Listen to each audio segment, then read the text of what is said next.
Hey guys, welcome to Terrifying Tales. In this video we are going to represent you a story about The Spotted Tail, chapter 3 inches. Every noise of the store intensified. PAXINE knew she was hearing through Tache's ears. Running feet. 2 sets. She stooped into a rack behind the clothes. Tache crouched beside her, his eyes following the feet as they passed. Then he dashed out, heading the opposite direction.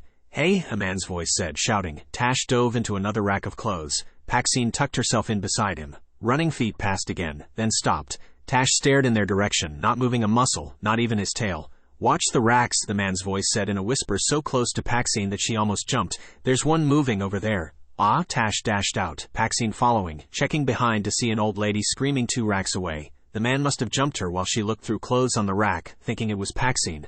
So much was going on in the store, but PAXINE was afraid to look over the racks to see if she could find her mom. Hold on, she thought. The fitting rooms, she cool. Hide in there. Tache whacked her hard with his tail. There wasn't anyone around, why couldn't she? The woman with the slashed face stepped out of the fitting room area.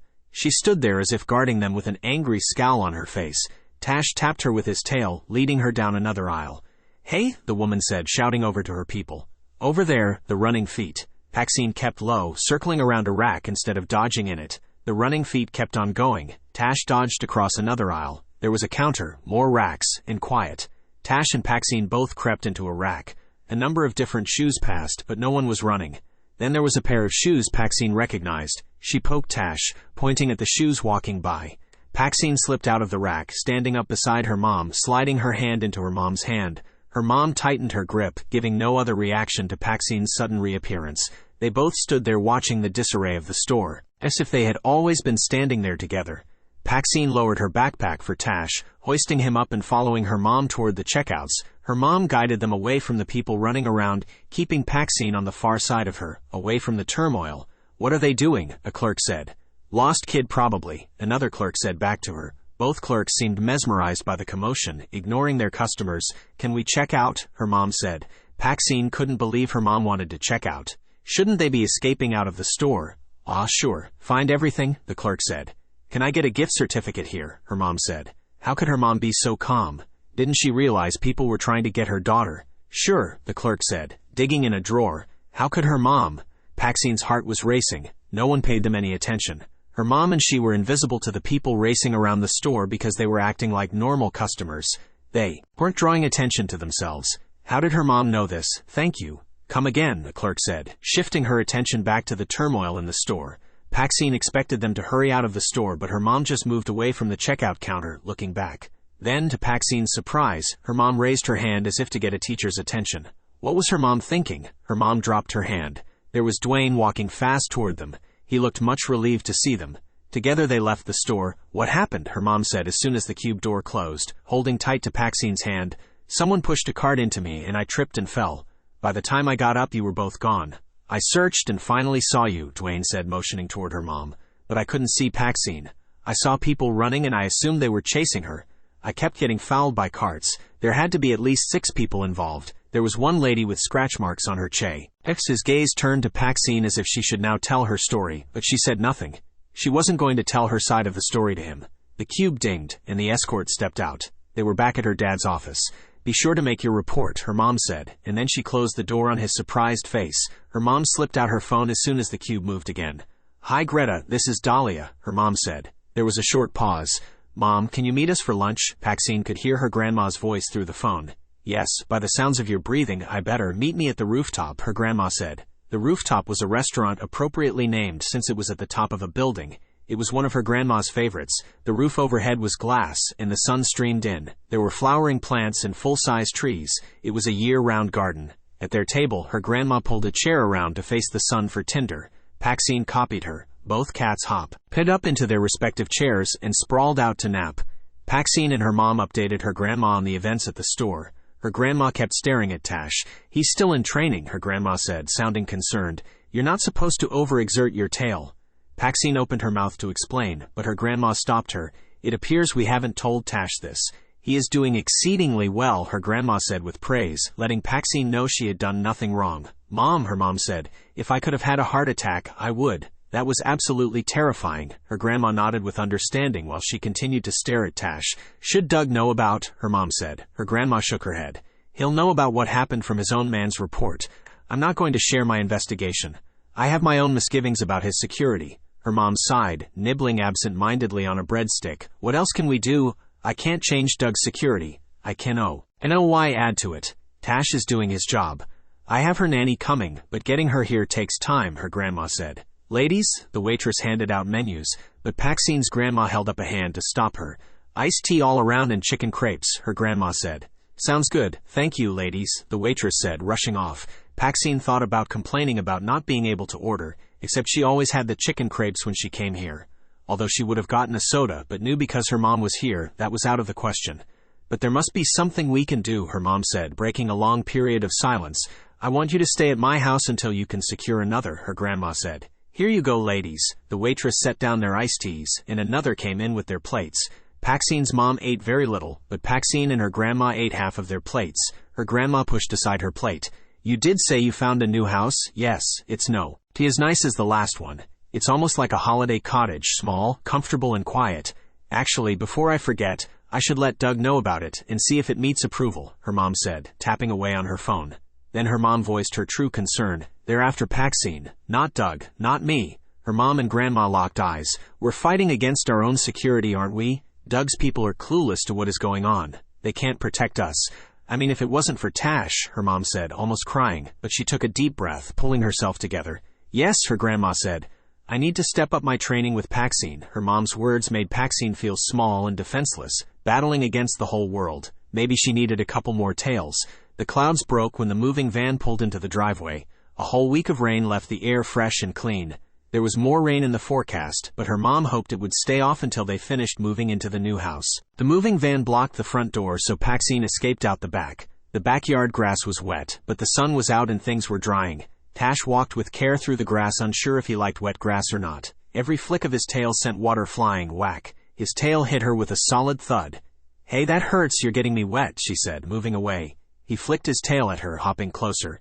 Hey, stay away, she said, veering off toward the ditch. It was full of water. Whack. Tache, she said, complaining. She ran off to the other side of the yard toward the gate flapping in the breeze. She caught it, holding it open. The trees in the next lot seemed larger when viewed from the gate rather than up on the porch. In fact, some of them looked climbable. Over by a brush pile, she thought there was a ladder that went up into a treehouse. She added it to her list of things to check out once security loosened up. If it ever loosened up, on the porch, watching her, was a new security escort, and he was nervous with every step she took. She knew she couldn't go through the gate. So far, the neighborhood was empty. Not even a nosy neighbor appeared when the moving truck pulled up. She wondered if anybody lived in the other houses. Maybe later, during dinner time, she might see people come home, but only if they used cars. If they all had personal cubes, she would never see them unless they came out into the yard. PAXINE, her mom was standing on the porch. She heard the moving van drive down the street and knew it was time to unpack. Bug check, the security escort said, scanning her and Tache for any mechanical bugs, and did a physical check for real ones before he let them back into the house. The house smelled of fresh paint and the walls weren't white anymore. Move anything with AP written on it up to your room, her mom said from the kitchen where the walls were now lilac. What if it looks like AD, she said, staring at the huge pile of PAXINE in the living room. The walls were now painted peach. Then the box is upside down, her mom said, grabbing a box marked kitchen. Tache jumped onto a box marked P. Good thing there isn't a room in this house also starting with AP, she said, grabbing the box and heading upstairs. Good thing no boxes go to the porch. That's the only thing I can think of that starts with P. She dumped the box into her room, now painted pale green. Her bed was already set up, but there weren't any sheets. She knew she would be searching through boxes for them by the end of the day. Yelp, Tache said, heading toward the door. Okay, I know. 1,000 more boxes to go. She raced him down the stairs. Whack. Tache's tail hit a box marked with AP. Thanks, Tache. Is there another I can carry too? With Tache's help, she moved all the boxes she could find, knowing her mom would find some she missed. There was little room left to maneuver in her room. She cut through the tape, emptying each box. Her drawers were soon full and she had a cave of boxes made for Tache. How's moving day? Her grandma said, opening the bedroom door. Grandma, you here to help for a few hours? I have some homework for you. Her grandma took out a bundle of papers. PAXINE groaned.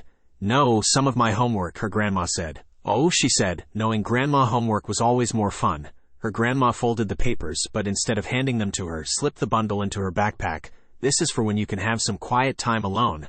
I would like you to read it and see what you can understand. For your eyes only, her grandma said in a quiet voice. Then she dropped the backpack on the floor. "Hey Mom, come to help," her mom said, poking her head around the door. "Doing good, PAXINE. The boxes, once someone is done playing with them, can go into the garage. They didn't own a car, so the garage was storage." Tache dove into the tower of boxes, knocking them down. "Yes, Mom, shish." He pretended to be annoyed, but Tache was so funny, she ended up laughing.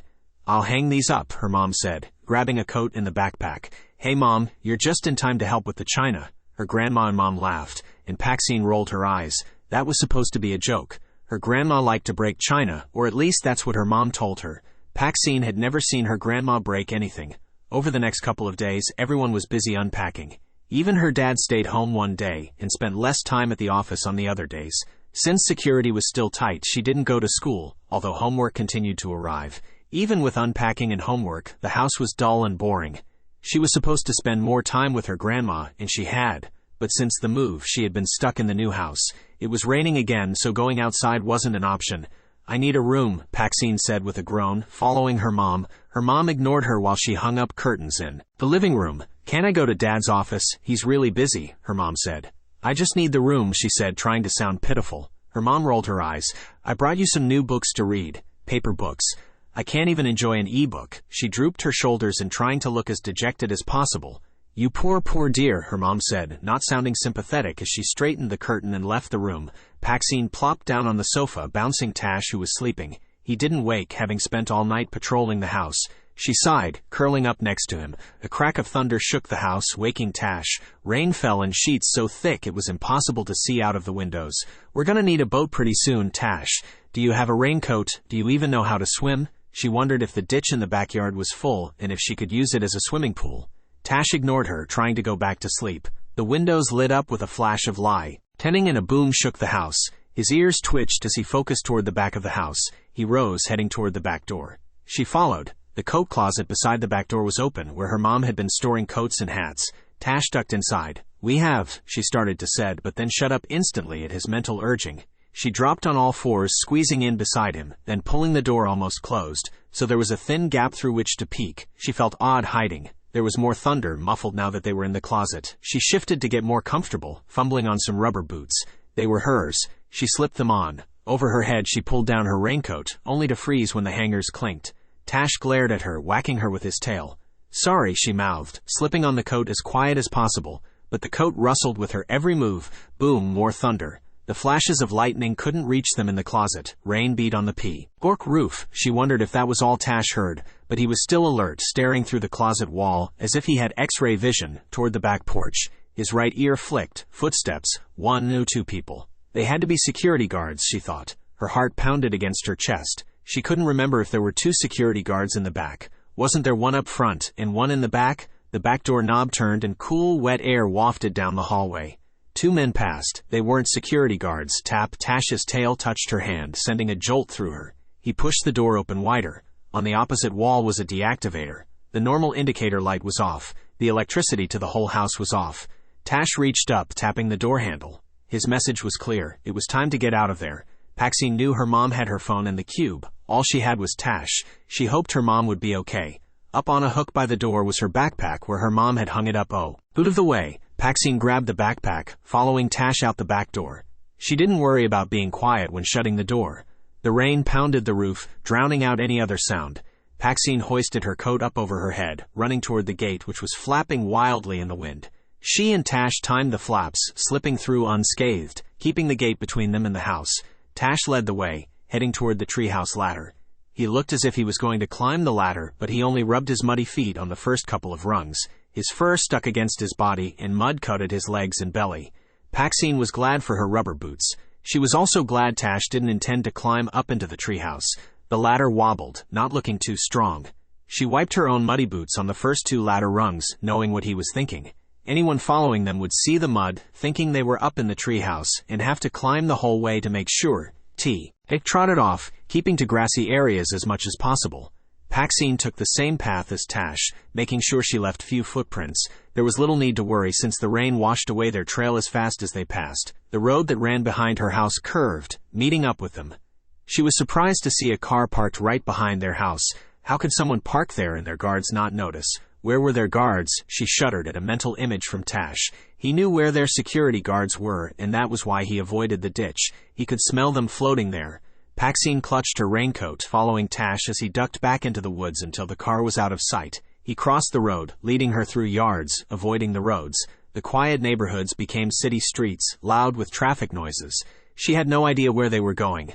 The people she did see hardly took notice of her following a cat. It was raining so hard that everyone was in a hurry to get out of the rain. Tache turned down an alley where one side of a roof hung over, keeping it dry. He shook, sending water flying. There was no more mud on him, but he was drenched, looking miserable. She used her hand like a squeegee, wiping as much water off him as she could. She needed something to dry him. The alley was full of trash bags. She swung off her backpack, grabbing her Swiss Army knife out of a side pocket. "Thanks, Alice," PAXINE said, as if Alice was there. PAXINE sliced through the bags until she found some clean, dry paper. She blotted his fur, but the paper didn't soak up much water. She used a bag of trash as a chair while she searched through her backpack. There was a bunch of papers in a yellow and blue striped sock. So that's where that sock went. Her mom hadn't thrown it away after all. She laughed to herself about wearing that pair of socks again. Her mom hated those socks. The sock absorbed water better, and in no time she had soaked up all the water that she could off of Tache. "You're on your own," she said, startled by her voice. Her voice seemed loud even though she whispered. They were alone in the alley, and few people passed. She felt a little scared. PAXINE sorted through the papers in her backpack for something to do. The papers were the homework from her grandma.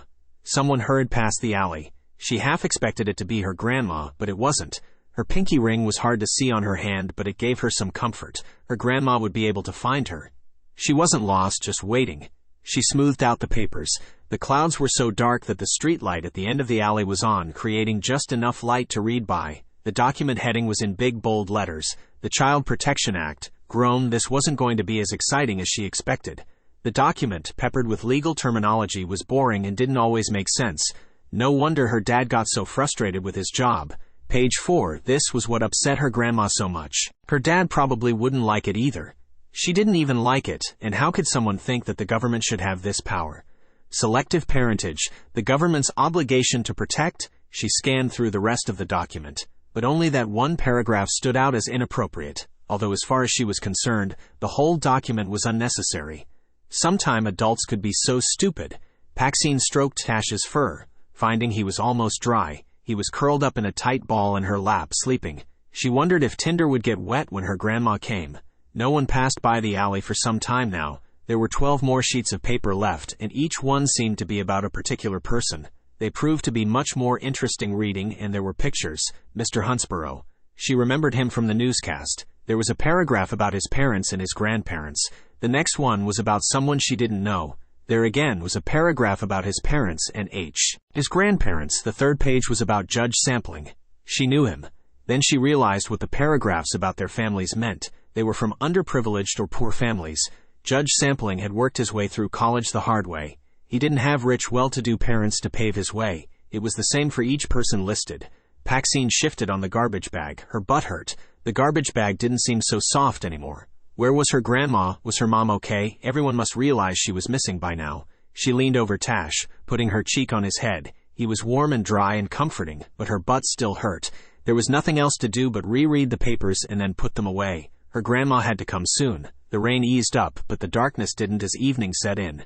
Tache woke and stretched. "Well, what do we do now? We don't even know where we are," she said in a quiet voice.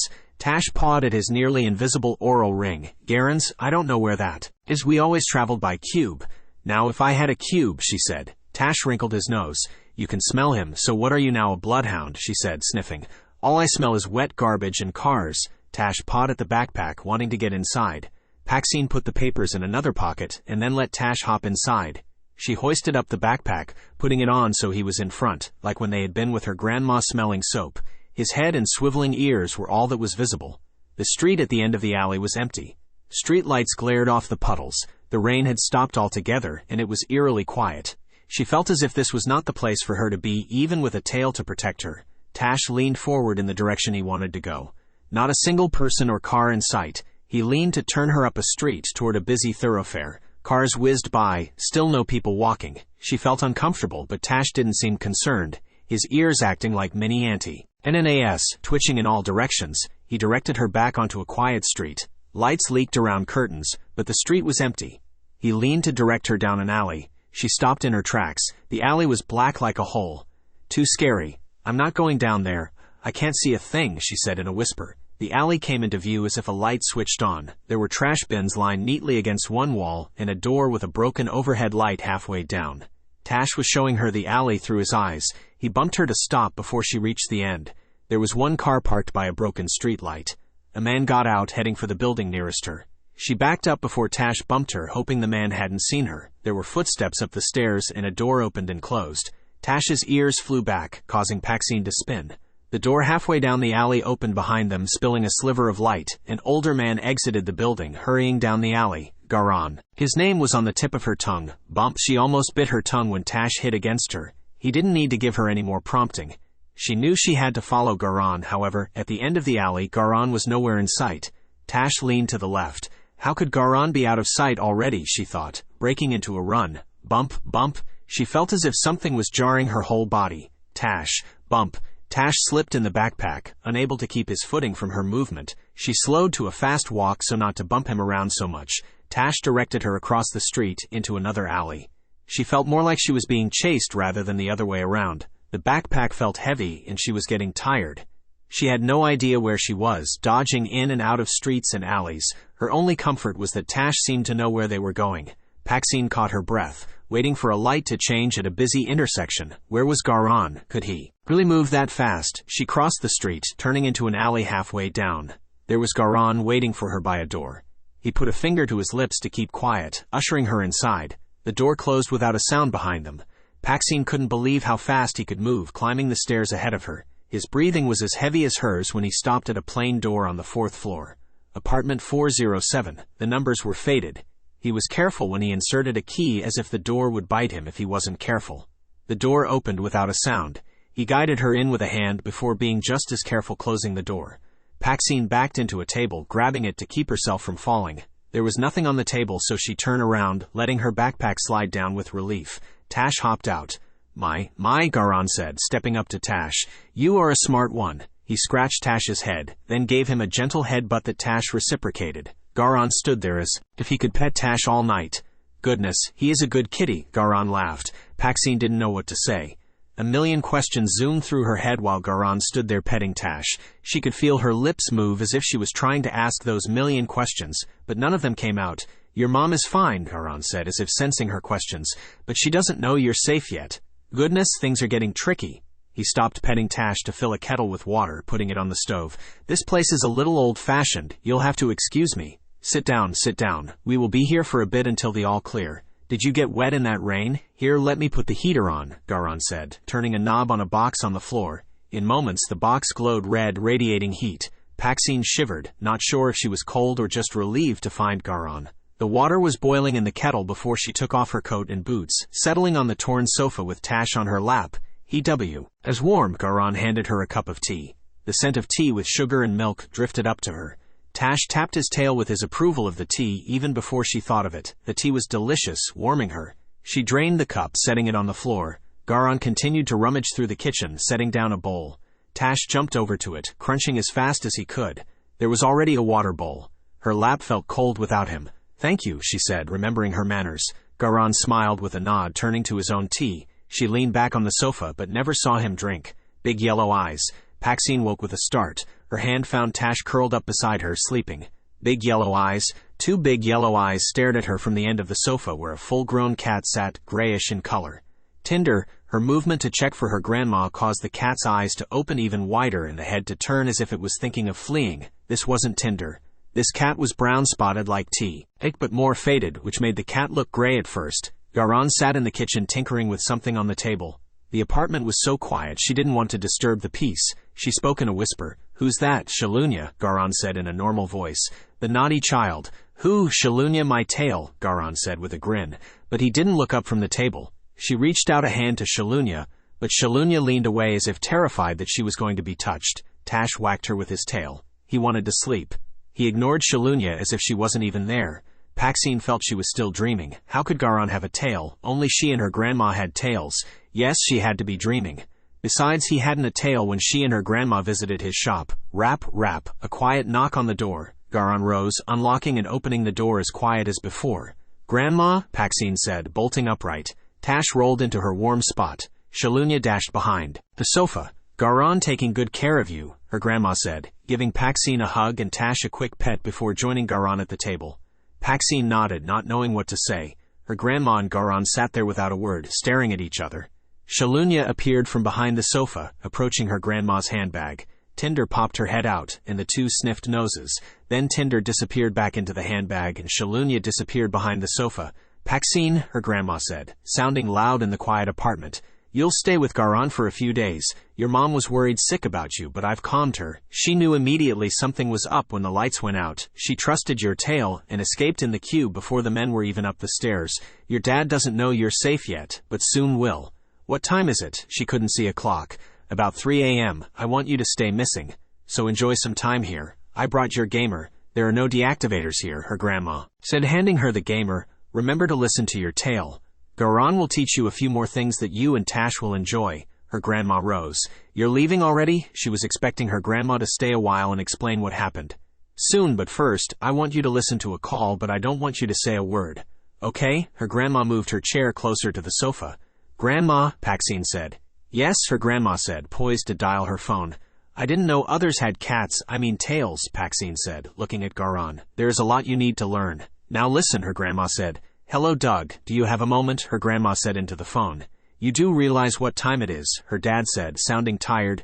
"You're still at work," her grandma said, setting her phone on her lap in speaker mode so everyone could hear. "My daughter's missing. We need to find her," her dad said, as if that explained everything. PAXINE recognized the dangerous tone of her dad's voice. He was upset. She didn't think he appreciated her grandma's call in the middle of the night, thinking she was interfering. "Have you thrown out the black male theory?" Her grandma smiled, winking at PAXINE, knowing she hadn't been kidnapped. "No one has contacted us or any of the staff," her dad said. "We can't rule out any theory." PAXINE could almost hear the word "yet" in her dad's voice. That's why her grandma brought it up. That's what he and his staff suspected, but they were wrong. "I hear she was wearing her raincoat and boots. No kidnapper would have allowed her to put on rain gear," her grandma said, setting the stage. "Yes, those were missing from the house," her dad said in a flat voice. "Dahlia thinks she left on her own with the cat protecting her." "Quite possible," her grandma said. "He's a cat, not a bodyguard," her dad said with some irritation. "Are you sure about that?" her grandma said as if teasing. "We are already doing everything we can possibly do to find PAXINE," he said in a tired voice. "The same security that can't protect her is trying to find her." Her was no longer sounding being nice. "I can't discuss my security with you," her dad said. "Oh, for fear that I can defeat it." It was a challenging question. "I don't know or care what you think. My security is quite capable of failing to protect a 12-year-old girl," her grandma said, completing his sentence. There was silence on the other end. Had her dad gotten mad and hung up? "You have an internal security problem." "My granddaughter," her grandma said. "You think I'm not worried about my own daughter?" Her dad's voice exploded out of the phone. PAXINE wished she could tell him she was okay, but her grandma kept her eye on her. "Why has your security failed and mine hasn't?" her grandma said, talking in a calm voice, as if the whole crisis of his daughter missing was unimportant. Her grandma continued, not waiting or expecting an answer. "If it hadn't been for my security for the tails, Tache specifically, you'd have a more serious situation on your hands. You have an inside problem that is too close to home. You need to really look at where everyone's alliances are. You're questioning my security. I have the whole damn government at my disposal," her dad said in a strong voice. "Your security handled the security at the house. Your security failed," her grandma said matter of fact. There was a long silence again. PAXINE had never experienced her dad being speechless. "I can't see who. Why my security?" her dad said, cutting himself off as if he realized he wasn't making sense. "Someone has found a way around your security," her grandma said. "I understand the concerns for your granddaughter," her dad said, regaining control of his voice, sounding like he was now trying to take control of the conversation. "My concerns go beyond my granddaughter. My concerns go beyond your security. My concern is the Child Protection Act," her grandma said. There was again silence on the other end. PAXINE sensed her dad was confused, maybe not expecting this sort of attack from her grandma. Her grandma was telling him he had a problem. She didn't think her dad liked that. "I heard about the beetle, and I know about Rostener. I would be very concerned if I were you. I would have your security, your offices, your staff, and everything else you can think of checked for bugs. Real bugs. Maybe you really need to fumigate your offices," her grandma said, sounding more like she was giving orders. "What is your connection with the Child Protection Act?" her dad said. His voice sounded dangerous again. Let us just say that I'm not a supporter of the act, and nor are the organizations that I represent. Personally, I'm very concerned about this act, and I'm just as involved as you are. The gala ball is key, and I will be attending, her grandma said. PAXINE knew now her grandma hadn't called her dad about her. Her own mind was putting together pieces to the puzzle, connecting the dots, so to speak. The Child Protection Act, the intruders in their house, and the beetle were all connected. Was her dad making the same connection? What I don't know, her grandma said, jolting everyone back to the present, is whether our enemy is after PAXINE because of you or me. What do you mean, her dad said, not sounding tired anymore. You are a powerful player in regards to this act, and someone is capitalizing on it by targeting your daughter. I'm also a powerful player. Someone is targeting my granddaughter, her grandma said. Yes, her dad said, acknowledging her grandma's words. I will say this again, her grandma's voice was commanding. You need to reevaluate your security and where their alliances are. Your security is breached and not to be trusted. Yes, her dad said. But PAXINE couldn't tell if he was acknowledging or agreeing with her grandma's word. Are you getting us another cat? Her dad said. PAXINE couldn't believe her ears. Our dad wanting another cat, her grandma laughed. No, only PAXINE needs a tail. Don't worry about her. She has the Tache alarm, remember? Yes, I remember. He drew out the yes like a sigh of relief. Her dad now knew she was okay. I've already spoken with Dahlia, her grandma said. I've got to open more drawers, her dad said, confusing PAXINE until Tache whacked her with his tail, looking smug. Her dad was talking about having to act more like Tache. She almost laughed aloud. Her grandma gave her a look to be quiet. Come to my house tomorrow, I mean today, for dinner. Don't tell your staff. I'll introduce you to Jaylee, PAXINE's new nanny, her grandma said. Another security breach, her dad said, meaning that the nanny could just be another security issue. No, she comes highly recommended and has her own tail. PAXINE will like her. She even speaks Portuguese, her grandma said, giving PAXINE a wink. Why Portuguese? Her dad said, sounding just as curious as PAXINE felt. What housekeeper speaks Portuguese? Her grandma said, as if that was the only reason. Jaylee is also well versed in your types of security and to my types of security. Okay, see you tonight, is that all? Her dad said. Yes, get some rest and start investigating your own staff. Good night, her grandma said, ending the call. My dad is the one with all the problems, PAXINE said, remembering her grandma had always said her dad was the one with the problem, and she thought she was just meaning with Tache. I think his advisor, her grandma said. Kurt? PAXINE said, not feeling surprised. Yes, Kurt is getting behind the times. He's a bulldog in an investigation, but he tends to miss things and he's not up to date in the latest technology. That's a government problem, and your dad is trying to do the best he can with what he's given, her grandma said. I'm glad he knows I'm safe, she said. I'm glad you picked up on that. Now get some sleep, her grandma said, rising. PAXINE woke to find that she was alone. Garan was no longer in the kitchen. Even Tache wasn't by her side. That scared her. Shalunia dashed into the room, startling her. Tache was close behind, chasing Shalunia around the sofa. Shalunia lapped around the sofa again when Tache dove into her, rolling them both across the floor in a tangle of legs and tails. Hiss. Shalunia separated herself, dashing back around the sofa with Tache close behind. Tache. No, Tache, she said, scared. The two cats raced around again, bumping a chair in the kitchen which slid across the floor with a loud scrape. No, Tache, she didn't know what to do. She knew she couldn't catch them since they were moving too fast. A door opened and Garan, still in his pajamas, hurried out. Garan, Tache and Shalunia are fighting, she said, hoping he could catch Shalunia. Oh, Garan said with a laugh, sounding relieved. They're fighting, she said louder. Hadn't he heard her right? Yes, Shalunia is a good fighter, Garan said with a wave of his hand. But they are fighting, Garan yawned. Shalunia is teaching Tache. He went back into the bedroom, closing the door. Tache brushed against her legs. Mew. Teaching, she knelt to searching his fur. There wasn't a scratch on him. Sorry, Tache. You look like you were beating up Shalunia. Tache flicked his tail, looking pleased, eyeing Shalunia, who sat half hidden by the edge of the sofa, peering around with one big yellow eye. I thought you were really fighting, PAXINE said, picking Tache up and putting him in her lap. He rolled in her lap, pretending to bite her nose. She laughed.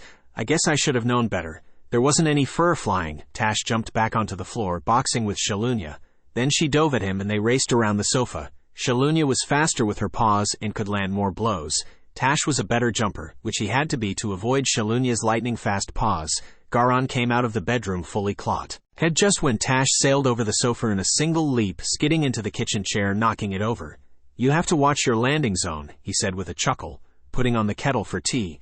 Tache trotted off behind the sofa as if embarrassed, creeping from behind the sofa into a corner to lie down. He had but a moment of rest when Shalunia followed the same path and landed on him. There was a brief tangle of tails and legs, and then the two fell still. They had worn each other out. "I have cereal and toast," he said, putting bowls onto the table and then righting the chair. "Sounds good. I'm hungry," she said, grabbing a bowl. "Pour me a bowl too." He popped toast into the toaster. He poured tea with milk and sugar. The toast popped up, and he slathered on butter. She thought it was the best breakfast she had ever had. "I thought only my grandma and I had tails," she said after breakfast, helping clean up, hoping for more of an answer than what her grandma gave her. "Oh no. Anyone in the family, can have a tail. Most people have tails and don't even know it. Of course, they aren't as well trained as ours," he said, looking at Tache and Shalunya on the sofa. "Why are they called tails?" Garan looked at her as if she was speaking a different language. "Why are they called cats?" This wasn't the answer she was expecting. Aye, they are cats, they are tails. "Cats have always been tails," Garan said, scratching his nose. "It's not the tail that is special, like you think Tache is special. The person they protect is special. It takes a special person to understand a tail. To everyone who sees him, he's a cat. However, you don't see a cat. You see a friend, a companion. You can talk to him. He talks to you. You understand each other. You are part of each other." She nodded. "And you think that's normal?" he said. She nodded again. "But it's not," he said, surprising her. "Tache will be your tail for the rest of his life. When he goes, it will hurt. It will hurt until you get another tail. It's unfortunate that our tails live such shorter lives than we do. Shalunya is my 7th tail, and I hope my last." For a moment he looked tired, then he smiled, and his eyes gleamed with energy and mischievousness. "Now we have some training to do today while the tails are resting." "How long have you known my grandma?" she said, awed by what she had just learned. He laughed. "All my life. Well, actually all hers. I am a few years older. You grew up together." "Shush." He looked around as if he would find someone listening. "Don't tell. We are brother and sister." "What, you're my uncle?" "No, my great-uncle." "So cool." She dropped her voice to a whisper. "Why can't anyone know? I break a lot of laws," he said, sounding as if that was all he did. "Well, you know the adage that you have to spend money to make money. Well, sometimes you have to break laws to keep the law. So I keep a low profile, and with your dad being who he is, I have to be even more careful so no one finds out and uses it against him." Wow, the things that go on that I don't know about. She hoped all that he said was really true. "You don't know the half of it, but you will be learning. I need to teach you how to get through government security so you can attend the gala ball since you are underage and don't have an invitation." The invitation part being the actual problem, he said, dropping his voice to a mutter on the last sentence. The ball, she wondered how many more surprises she was to learn. Yes, he said, muttering and looking at his hands as if they held the answer. "I'm going to the ball." That was impossible. Her parents would never let her go to the ball. "Didn't I just say that?" He looked at her as if she was forgetful. "But the ball? I don't have anything to wear." She was thinking of how impossible going to the ball would be. "That's not the problem," he said with some strain to his voice. "Oh," he was muttering again. "That's right. Will you save some of your dad's security for an invitation? You are his daughter." "Oh, that was quite easy," he chuckled, looking light-hearted again. "I'm glad that's easy," she said, having no idea what he meant. "Well, now we can continue training. Shalunya has been teaching Tache defensive moves. He appears to have quite a knack for the rolling trip," he said as if he was going down a list of things to do. "The what?" She was confused, wanting to know more about the ball. "Rolling trip. He rolls into your legs to trip you. Now you need to learn a few moves." "I don't think I want to learn the rolling trip." She was thinking now she was going to throw herself in front of someone to trip them. He laughed, slapping his knees. "That would be interesting to watch, but no, you need to learn how to get out of a grip if someone grabs you." He grabbed one of her arms. "Now get away." She lunged forward, kicking up one leg. "Ow," he released her and hopped on one foot. "My shin." "Oh, I'm so sorry," she said, horrified. He laughed, still hopping and rubbing his shin. "That's good, very good. You remember that move. Are you okay?" she said, worried about how hard she kicked him. "I'm fine," he said with a laugh. "Now watch these holds. See where my hand is. See between my fingers and thumb. That is the weak spot. If someone grabs you and you can see their hand, pull away between the fingers and thumb. Sometimes, if you lean into them, that can confuse them because they think you should be struggling to get away." Garan danced around her like a wrestler, an old arthritic wrestler, grabbing at her. She laughed, pushing into his grip and getting away. Garan didn't dance very long, getting tired and sitting down. "Now getting out of a grip is often not enough. You have legs, and I feel you know how to use them," he said, rubbing his shin again. "But you also have teeth. And claws," she said with a laugh, being silly. "Oh yes," he said, being serious. "Using fingernails is good too." He put a finger right by her eyes. "Now if I poke you in the eye, that's going to hurt." She flinched. "For the nose, use the palm of your hand. Don't do like in the movies and use your fist. You'll just get hurt." He demonstrated how to use the palm of her hand, making her practice. Her stomach gurgled. Already? Didn't they just have breakfast? Oh yes, lunch. 11:30, he said, pulling bread out of a cupboard along with peanut butter. Can you grab the jam out of the frig? She pulled a jar of strawberry jam out of the frig, handing it to him. Now, he said while they ate, remember pointy things. Sometimes you need more than hands and feet. You need a weapon, but a weapon is best when it's not a weapon. Her tongue was stuck with peanut butter, so she gave him a quizzical look. He reached into a pocket, pulling out a bracelet. There were 2 keys attached to it. Slip a key between your fingers, and a quick jab of your hand will cause quite a pain point, he said, demonstrating by Spee. Tearing a cookie out of a package. Poor cookie, she said, poking the package with her finger, which couldn't get through the package like the key did. This is yours, he said, handing her the cookie, then spearing out a cookie for himself. This is for you. Your first weapon, he said, handing her the bracelet. She slipped the bracelet around her wrist. A weapon that wasn't a weapon. She felt an odd sense of power knowing that she was armed. Garan cleared lunch dishes and led her back out to the living room. He showed her more moves, and before she knew it, he dashed into the kitchen to make dinner. She set the table. Dinner was pasta with evening entertainment provided by 2 tails practicing mock fights. Garan yawned. Time for bed. What? It's only 7 o'clock, she said, holding back her own yawn. We got lots to do tomorrow. Best to be up early, he said, heading for the bedroom. Oh, okay, she said, thinking about her gamer. Good night. PAXINE settled on the couch with a blanket and pillow, much more comfortable than the night before. Her gamer sat on the floor beside her. She closed her eyes, pretending to sleep. The bedroom door clicked, and all was quiet. PAXINE opened her eyes. Tache was sleeping beside her. The room was lit up with the morning sun. She couldn't believe she had fallen asleep so early. Well, maybe she could sneak in a game before Garan got up, but a trip to the bathroom first. Good morning. Up and early, Garan said, already dressed and setting the table for breakfast when she came out of the bathroom. We have a busy day. He bustled about as if half the day was gone despite the clock showed it was just after 6 a.m. Tache and Shalunia curled up on the sofa as if they had already had a busy morning. PAXINE couldn't figure out what else Garan could show her. He stepped her through the moves from yesterday, and then showed her some other self-defensive moves. Then he dashed into the kitchen. Lunch already? Her stomach gurgled in answer, and the clock showed it was noon. How could time fly by so fast? Lunch was more peanut butter and jam sandwiches. Afterwards, Garan bought out a tiny computer. I'll need to create a security badge for you. To do so, I need some information, he said, clicking away on the keyboard. Okay, name is PAXINE Anita Cushing. Age 12, age 21. Gotta make you older. Birthday. Yes, I know that too. Now we have to change the year. Okay, let us take that and transfer it over here, he said, not needing her assistance at all. He already knew everything about her. His fingers flew over the keyboard. Then he hooked up a small printer. It spit out a laminated security badge with her name on it. Maravilhoso, he said in Portuguese. Wonderful, she said in English. Exactly. Now the invitation. PAXINE felt a wave of excitement. The gala ball. Oh, but what was she going to wear? She didn't have anything at home that was fancy enough for a ball. And could she even go home? Garan seemed aware of her dilemma while he tapped away on the computer, glancing at her new security card to make sure he duplicated the information correctly. The printer shook to life, printing out an invitation to the gala ball. PAXINE Cushing and guest, she said, reading aloud. That's how I'm going to get into the gala ball. As your guest. He rose and disappearing into the bedroom. I got something for you to hold your, he said, showing a little white cloth pouch with straps. This should fit under your shirt. Put your valuables in there. This badge and invitation for starters. He reached into one of his own pockets and pulled out a cash card. Here, add this just in case you need money. Can I get a cube with this new ID? She looked at the ID with awe. You need more than an ID for a cube, he said, glancing at the clock in the kitchen. Goodness, time does fly. It's only 4. Early dinner and early to bed. He set a pan of water to boil on the stove. While he waited, he sat at the table, seeming to be tired from their training. The apartment didn't have much in it. The cabinets had the barest of pans and dishes.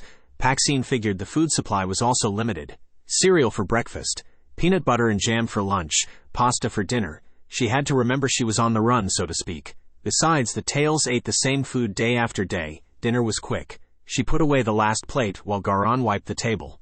Tache and Shalunia turned in unison, staring at a wall. Through Tache's ears, she heard 4 separate car doors from the front of the building. Then there were 3 more from the back. Shalunia's ears flinched with each door, and PAXINE knew Garan was hearing the same. No one said a word. PAXINE grabbed her backpack and Garan grabbed his computer. With great care, he let them out of the apartment, closing the door without a sound. The hall was empty, but there was the faint noise of music and television leaking out from the other apartments. PAXINE expected Garan to head from the stairs, but he headed up one flight to the door of the nearest apartment. Garan picked the lock. An elderly couple sat watching television with the volume up so loud that Garan didn't need to be quiet when he shut the door. He led her down the hall, into a bedroom, closing the door behind them. There was a single window facing a window in the next building. However, the next building, although close, was far from within reach, and they were 5 floors up. Garan opened the window, and to her surprise picked up Shalunia, tossing her over to the other window. She landed with ease onto the window ledge, stood on her hind legs, and pushed up with her front. The window opened a few inches. Then she put her head and shoulders under the window, pushing it open further and disappearing inside. He picked up Tache next and to her horror tossed him out the window. His toss was as good as his first, and Tache landed on the ledge and disappeared inside. PAXINE swallowed hard. He wasn't going to do to her, was he? Garan patted his pockets until he found the right one, pulling out a large hook on a string. He twirled the hook, tossing it out the window into the other, giving it a tug to make sure the hook caught. He eased out of the window, jumping across to the other window, and then easing himself into the room using the hook and string to steady him. PAXINE knew she couldn't jump that far, expecting Garan to throw her the string and hook, but there was no string in his hands when he leaned out the window. Was he expecting her to jump and catch his hands? She put a leg over the window and leaned. His hands were still a few feet away. She was going to have to jump, putting both feet on the window ledge. He nodded, showing her he was ready. She pushed off the ledge, aiming for his hands. For a moment she felt herself free fall, then warm, dry hands firmly caught her hands. There she hung, stretched between the 2 windows, one foot stuck, keeping her from swinging over to Garan. "My foot's caught," she said, trying to twist it loose. There was a hard pull to her leg. Was Garan trying to pull her leg off? Her heart skipped a beat. Garan wasn't pulling. There was a man holding her foot, trying to pull her out of Garen's grasp. PAXINE kicked once with her free foot, withdrawing it as quick as she could when she felt the man try to grab it. What was she going to do? Her ring. She could touch the ring on him, zap him and get free, but let a hand go. 5 floors up? She couldn't even see the ground since the evening sun failed to light up the alley. There was no way she was going to let go of Garan. The man pulled her foot hard and Garan pulled back. She felt like a clothesline stretched tight. Panic tightened in her chest and she felt Garen's hands slip. He renewed his grip, leaning further out of the window, putting himself dangerously close to falling out. Tache. She thought she heard someone scream his name, Tache. 4 paws ran across her body. A scream rattled the windows. He felt herself fall. Wham! Her shoes slammed into the side of the building. But Garan still held her hands. He hauled her up through the window, but she felt like she was still falling. "Tache," she said, finding that she was the one screaming his name. Garan slammed shut the window, grabbing her hand, dragging her out of the vacant apartment. "Tache," PAXINE said again, only to find Garen's hand covering her mouth. She felt herself propelled along, following Shalunia, who led the way down the hallway and then up the stairs, back down a hallway and down what felt like a dozen stairs cases. Nothing made sense. Where were they going? Tears streamed down her cheek, blinding her. Garan pushed her stumbling along by her shoulder as if she was a reluctant child. She didn't understand. Tache. He had fallen. Why wasn't Garan going back for him? Where was he taking her? Where were they? They entered yet another building. Eerie footsteps echoed around them. Tache was gone. She hurt. But the echoing footsteps faded when Garan steered her out onto an old train platform. The city, instead of tearing it down, built around it. The platform ended at the door of another building. He headed for that door, but then stopped midway across the platform. A man came out pointing a gun at them. "You're too predictable," the man said, laughing and walking toward them with a cocky bounce to his step. He looked pleased. "Now would be a good time," Garan said. PAXINE thought that was a strange thing to say, and to who? Now would be a good time for what? The man said, still smiling and pleased with himself. "There are only 2 of us," Garan said. PAXINE couldn't understand why Garan was being so strange. She didn't think it was wise to confuse a man who had a gun aimed at you.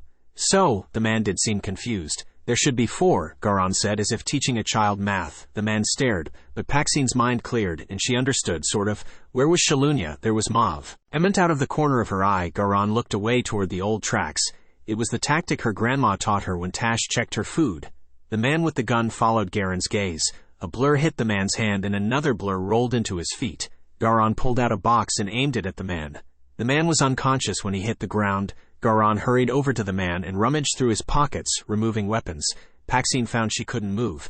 There was Tache standing now by the tracks, keeping watch. She wanted to run and hold him.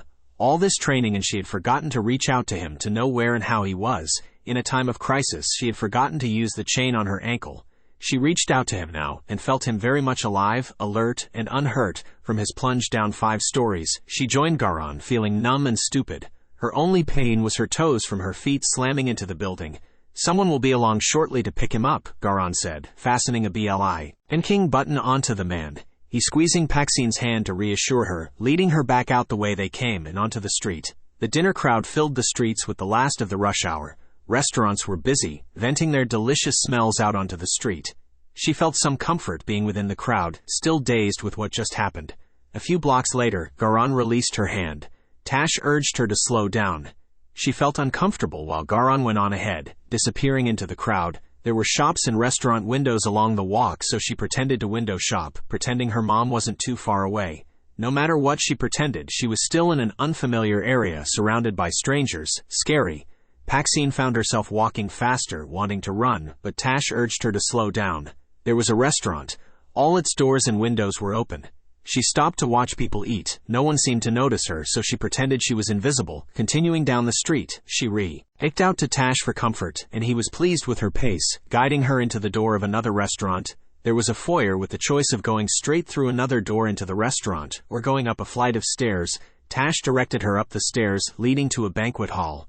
At the far end of the hall, Garan was just sitting down at a table. "Are you okay?" he said, looking tired. I think so. Nothing hurts. Well, maybe my toes," she said, checking the deep scuff marks on the toes of her shoes where they hit the building. I hurt and thought I lost Tache, but I was just scared, both of us. They found us too quickly. That's not good." However, he didn't look worried about it. How? They were scanning apartments and looking for apartments that were vacant but had people. "Simple, really," he said, matter of fact. They knew where you would run to," she gave a worried, looking around as if another gun-toting man was about to barge through the doorway. "Oh," he said with a blush as if modest. "I did that on purpose, had to give Tache time to catch up with us. We backtracked a little and let them get wind of us. They are the ones who are so predictable." He chuckled, looking pleased with himself, as if he had performed some sort of clever trick. "Will they find us again? Probably, but they won't look here," he said with confidence. Why not? She wondered why no one would look here or find them just as easily in the apartment. Too many people here, and I hate this restaurant. The governor owns it, and security is strict. He looked totally serious. "We just walked right in," she said, looking dubious. "Exactly. They're secure against the wrong things. We don't have any guns on us. We don't have any traceable tracking devices, recorders or such. All the things they're strict about we don't have. They'll never know we're here." He leaned on the table with a yawn. "How long are we going to be here? Just for the night. We have places to go tomorrow." He looked like he would fall asleep at the table. "Okay." She felt Tache getting further and further away. "Where's Tache going?" "Shalunya and he are tracking a couple of guys. They'll be gone all night." Garan yawned again. Tache fell. "How did he?" "Ask him." Garan closed his eyes. "Tache," she thought, "how did you?" An image formed before she could complete her thought. Tache had attacked the man, biting and scratching. The man released his hold on her, flinging Tache away toward the building on the other side. Tache used his momentum toward the building to push off to a window ledge on the other building, one floor below, jumping again, zigzagging between buildings and window ledges, controlling his descent, until he landed in a trash bin. Her heart beat fast all over again. The door of the restaurant opened, causing her to jump, but it was just customers coming and going. Then the door closed one last time with a solid click. The lights dimmed. For an hour there was still sound, just from below while the staff cleaned and readied the restaurant for the next day. Then there was one last slam of a door and silence. PAXINE couldn't understand why she was lying on the floor of a bus. It shook. The floor was hard. It was uncomfortable. She just wanted to sleep. The bus stopped. Someone shook her shoulder. It must be her stop. "Wakey, wakey. Time for breakfast," Garan said, shaking her shoulder. She felt startled to find herself on the floor of the banquet hall. "Breakfast," he said again, helping her up. She stretched the kinks out of her body, following him to the back of the banquet area. Stairs led down to the kitchen. There were no locked doors. "Strict security," she said, letting sarcasm in her voice. "Not in the kitchen, only in the main restaurant area," he said in explanation. "Yeah, right." She was thinking security was rather lacking. "Where's the restroom? Take a step out that door and look, but don't go into the main area of the restaurant." He was looking through the kitchen. "I see the restroom. It's in the same hallway. Is that safe?" she said. He nodded. The light in the restroom turned on when she entered, scaring her. The reflection in the mirror that stared back at her scared her a second time. Her hair was wild and her clothes rumpled. She finger-combed her hair and smoothed out her clothes the best she could. When she returned to the kitchen, it now smelled of frying eggs. Toast popped up. Garan slid an egg onto a piece of toast and handed it to her. No dishes, except the pan, he said with a wink. He finished his egg sandwich, then took his turn in the restroom. PAXINE snuck a peek in the huge refrigerator for something to drink. There was a rack of puddings. She slurped one down. To hide what she did, she washed the bowl and made sure her face was clean by the time he was back. Pudding, he said with a glint in his eye. PAXINE tried to look like she didn't know what he meant. I had one too, he said with a wink. Leading her back up the stairs into the banquet hall. She expected to head down the stairs they had come originally, but he led her away to another set of stairs. These stairs led down and out into the street. The doors locked only against people trying to come in, not out. No one paid any attention to them as they joined the early commute crowd. PAXINE reached out to Tache, finding him still far away, but to her relief, Garan was leading her in that direction. She felt good having a full belly and knowing Tache was getting closer. The early morning walk felt good, until she noticed, "We're going around the block," PAXINE said, for the second time. Garan smiled, but didn't answer. He was humming. "Why?" Garan interrupted her, putting a finger to his lips. She felt frustrated. They weren't going anywhere. This wasn't getting her closer to Tache, but, she said, being more demanding. Garan interrupted her again, stepping off the curb, heading across the street toward a car. A man, standing next to the car, opened the back door. "Garan," she said, alarmed. Garan didn't seem worried, in fact, he looked relieved, slipping into the back seat with a tired sigh. "No cube," she said in a quiet voice, as the man shut the door behind her and got into the driver's seat. "Car's a little too old-fashioned for you," he said, whispering back to her.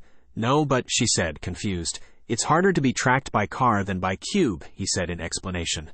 Oh, she hadn't ever thought of that. However, she did think that Garan had arranged for the car. She wondered where they were going, but was afraid to ask. The driver didn't pay them any attention, but she didn't know if it was wise to ask.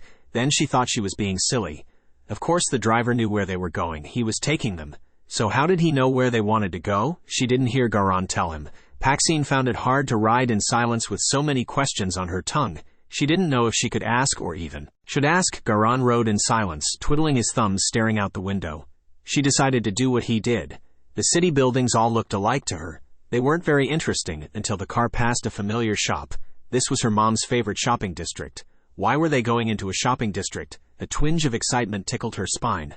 The car stopped at the end of the street. "It's a little early," Garan said, closing the door of the car. The car drove off and he strolled up the street. "I think, though, that some places are opening early to help with the gala ball customers who are doing all their last-minute shopping," he chuckled. "Like us. We're getting me a dress," she said, feeling the twinge of excitement tingled all the way up her spine. "Don't you need one?" he said, heading into the first store. "You can't go like that." I know that," she said with a laugh. PAXINE knew this store well from shopping with her mom. However, this was the first time she was excited to be there. "May I help you?" the clerk said, modeling one of the more expensive gowns. Her makeup and hair looked professionally done. A practiced smile played on her lips as she looked from one to the other. She settled on Garan. "An evening dress," he said. "Blue," PAXINE said. This was her dress to the ball. She was going to pick it out. "Light blue, not dark." "Yes, good choice," the clerk said to Garan, moving over to some racks, ignoring PAXINE. "How much is on the cash card?" PAXINE said, pretending to check out a dress on a nearby rack. "More than you could spend even in here," he said, heading for a chair. PAXINE decided she could shop like her mom and get a proper dress for the ball. The designer racks were over by the window. She passed a mirror that showed her wrinkled play clothes and her messy hair. No wonder the clerk headed to the clearance racks. "That dress is $5,000, the clerk spoke, articulating each word, trying to decide if she needed to speak to Garan or PAXINE. She had a slight upward tilt to her nose and chose to lean toward Garan. "Within my budget," PAXINE said, thrusting the dress into the clerk's hands. The clerk changed her focus to PAXINE when Garan sat, seeming to ignore them. Unconcerned with how expensive or not a dress was, PAXINE had the feeling that he was humming, looking quite serene. She whipped through the racks, finding another dress. Now she knew why her mom liked to shop. A warm sensation surrounded her ankle. Tache was checking up on her. He was still far away, but felt like he was coming closer. He told her he was still with Shalunia. Tache didn't like all the trash in the alley, feeling at any moment something was going to jump out at him. He was following Shalunia, trying to keep watch behind him at the same time. Shalunia's tail poked his eye, making him hop sideways to avoid running into her. An alley cat barred their path, glaring with menace. Scars streaked across his face and chunks were missing from both ears. The cat hissed a territorial warning. Shalunia glared back. Her tail flicked once as her only warning, lunging with claws and teeth, becoming a blur of swinging claws. Tache jumped after her, managing to get a mouthful of fur before the alley cat fled, with both tails close behind. The chase ended at the edge of the alley only because Shalunya stopped, letting the alley cat escape under parked cars. Tache spit out fur. A steady stream of people passed. Shalunya took a step during a lull in the foot traffic, but didn't go any further. Tache glared. Was she afraid of the dog? A man walking a big dog passed them. Tache shook his head free of the last bit of fur, lashing his tail at her. She ignored him, waiting until the dog was past, then moving in right behind the dog. The dog eyed her, slid his tail between his legs, and bumped, almost tripping his owner. "Heel," the owner said with a growl. Tache lashed his tail with irritation. She wasn't afraid of the dog, she was using him as a shield. He should have thought of that. "Heel, what is wrong with you?" The owner jerked the dog, causing it to whimper. Tache thought he could easily pull the dog's tail out from between its legs and really scare it. One paw length away and Shalunya sidestepped into him. His paw missed his target. Grr, Tache thought, just wait until he was a better fighter. Bump. Shalunya sidestepped into him again, pushing him under a parked car. The man and dog continued up the block. Tache's tail lashed in irritation, but Shalunya ignored him, watching two cars pass, waiting for the street to clear. Her tail teased him as she dashed across, causing him to chase her across the street and up along the curb. He was about to pounce when she growled at him, reminding him this wasn't a game. Then she hopped up into a large planter full of weeds, snaking in between the plants, settling down, hidden from view. Tache settled as far away from her as he could, but the planter wasn't that large, so he was on a tail length away. A breeze ruffled the weeds overhead. Whoa, those were fun. He batted at them, playing a game, until an icy stare shivered down his spine. How did she do that, he thought, ending his game. A moment later, her icy stare focused on him again with the addition of a snarl of teeth. What? He hadn't moved an inch. What did she, his tail twitching, move the weeds? He couldn't get it to stay still. Shalunya extended a claw as if she was going to rip his tail off. He tucked his twitching tail under his back feet, now feeling like electric shocks zapped through his tail. His tail twitched the more he thought about it. He shifted to get more comfortable but froze when Shalunya glared at him again. A car pulled up by a building across the street. Two men got out. This seemed to be what Shalunya was waiting for. She told him that Garan and PAXINE would rest easy as long as that car stayed put.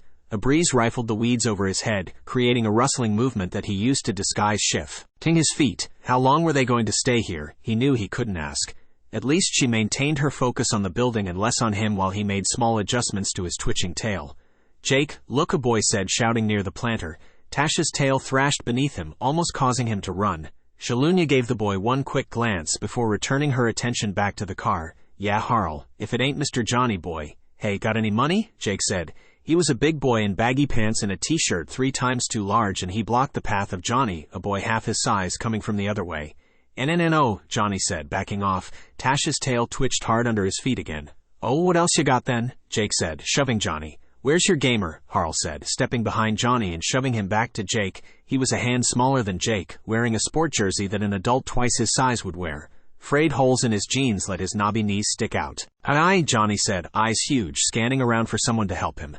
Jake shoved Johnny back to Harl with a laugh. I don't got one," Johnny said, his eyes even bigger with the realization that no one was around to save him. "What are you going to give us?" Harl said, shoving Johnny back to Jake. Tache's tail twitched hard, almost breaking free, shifting him to one side. The hairs stood up on the back of his neck. The boys pushed Johnny one more time, and Tache found himself sliding out of the planter down by the curb. He crouched, slinking fast along the curb until he was as near as he could get to the boys.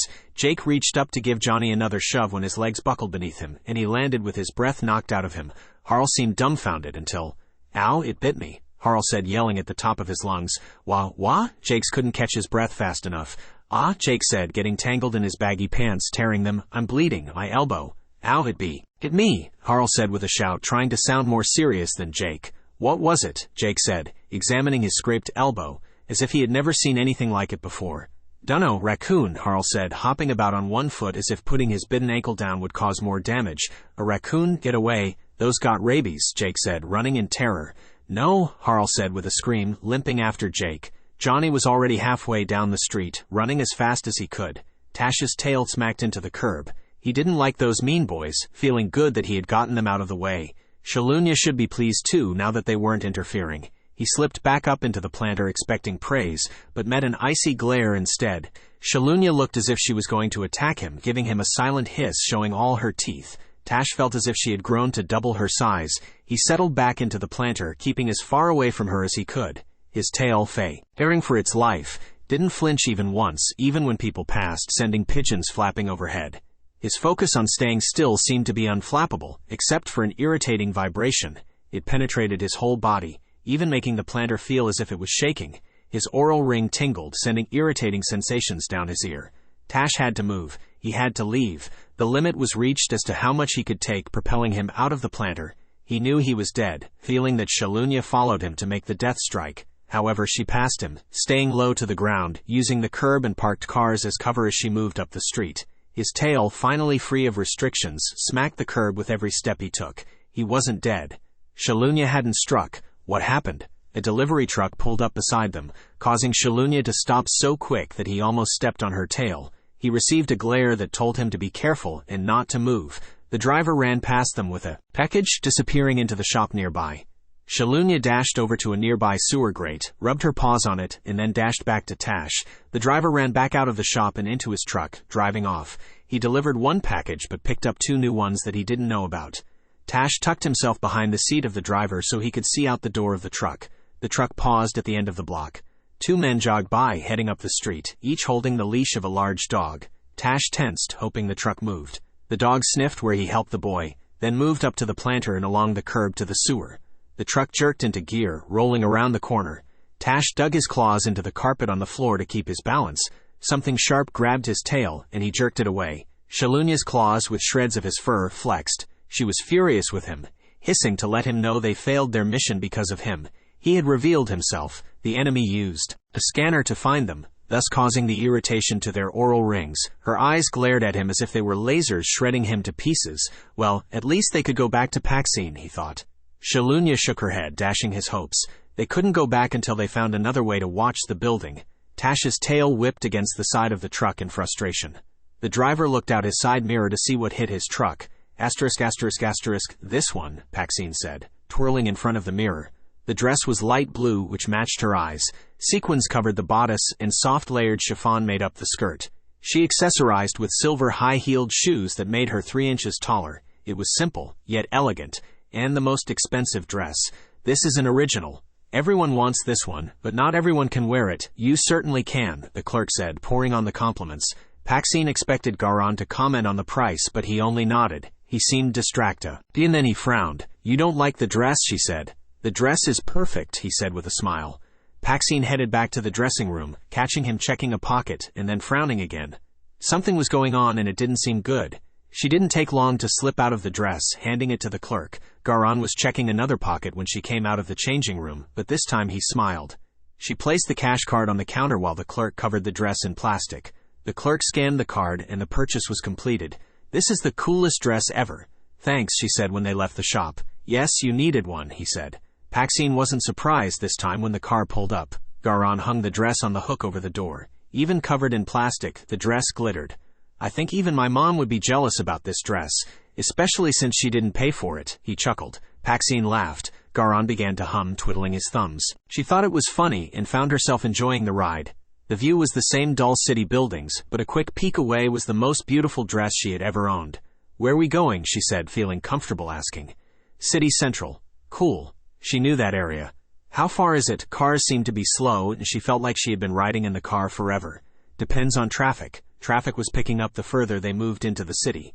She didn't know if she liked cars. Cubes seemed so much faster and there wasn't any cube traffic. Why don't everyone have cubes? She said. He chuckled. They are controlled and very limited. My dad has one. Your dad is special. You actually have 2. Your dad has one and your mom. How come cubes are faster? She said, letting the questions fly, especially since she was getting answers. Different technology than cars. Cubes travel on light. Cars travel on roads. Light is faster, he said, watching out the window. Oh. She was thinking of a whole bunch more questions, but the car entered City Central. There was a fountain and a number of sculptures in the center of a drive where taxis dropped people off. Their driver pulled in, they hopped out, and the driver drove off. Garan carried the dress.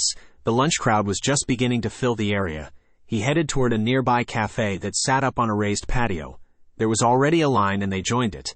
It was a pleasant wait since it was a beautiful sunny day with a slight breeze to make it comfortable. A delivery truck rumbled to a stop across the street. The driver ran out with his packages into a store. In moments, he ran back into his truck and drove away. I didn't know they delivered tails, she said, feeling Tache. I don't think they know either, he said with a chuckle, looking out over the crowd for the tails he couldn't see. How many, please? The young, high-energy waiter said. 2, Garan said, raising 2 fingers. The waiter rushed them to their table, tossed down 2 menus and was gone. PAXINE already knew what she wanted, having seen it on someone's plate when they passed. Hot dog and a soda. Her mom would have said no to the soda and then try to interest her in a salad. Warm, soft fur brushed against her legs. Without looking down, PAXINE repositioned her backpack so Tache could hop in. She felt relief from him that he was with her. He complained about Shalunya being upset. Shalunya was nowhere in sight. Garan didn't carry anything to hold Shalunya, and she wondered how he hid her. Where is, she said. She stays aloof, he said, anticipating her question, as he draped her dress over an empty chair. The waiter skidded to a stop by their table.